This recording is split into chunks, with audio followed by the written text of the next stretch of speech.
Ferdinand Ngongo, futur vice-président? Réforme majeure sous Paul Biya?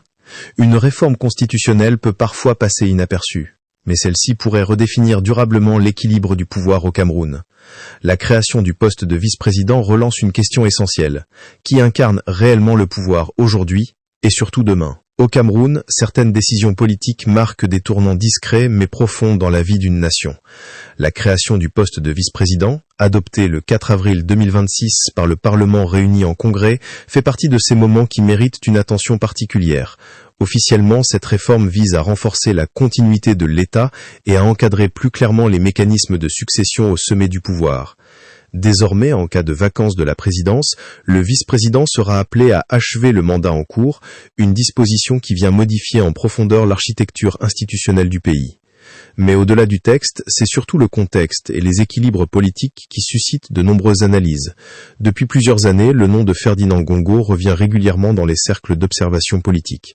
Secrétaire général de la présidence, il est souvent présenté comme une figure centrale du fonctionnement de l'appareil d'État, en raison de son rôle stratégique et de son accès direct au chef de l'État, Paul Biya.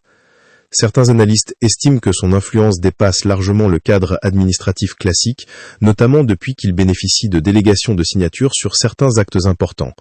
Dans cette perspective, la création du poste de vice-président apparaît, pour certains observateurs, comme une formalisation institutionnelle d'un équilibre déjà existant dans les faits. L'idée d'un vice-président de facto revient souvent dans les commentaires, même si elle reste une interprétation et non une position officielle. Cette perception s'appuie sur le rôle que Ferdinand Ngongo aurait joué dans la gestion de plusieurs dossiers sensibles et dans la coordination de certaines décisions au sommet de l'État. Toutefois, il convient de rester prudent.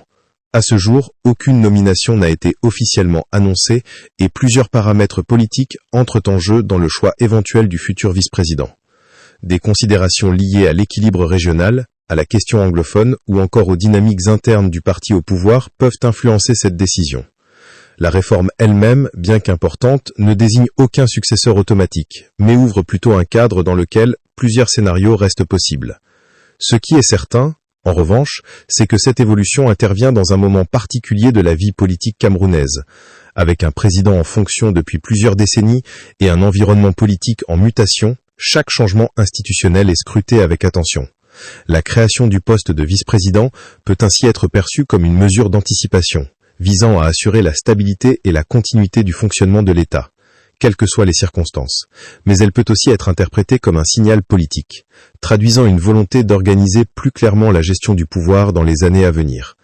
Entre lecture institutionnelle et analyse politique, la réalité se situe probablement à mi-chemin. Le Cameroun entre peut-être dans une nouvelle phase, où les mécanismes de gouvernance évoluent progressivement pour s'adapter aux enjeux contemporains.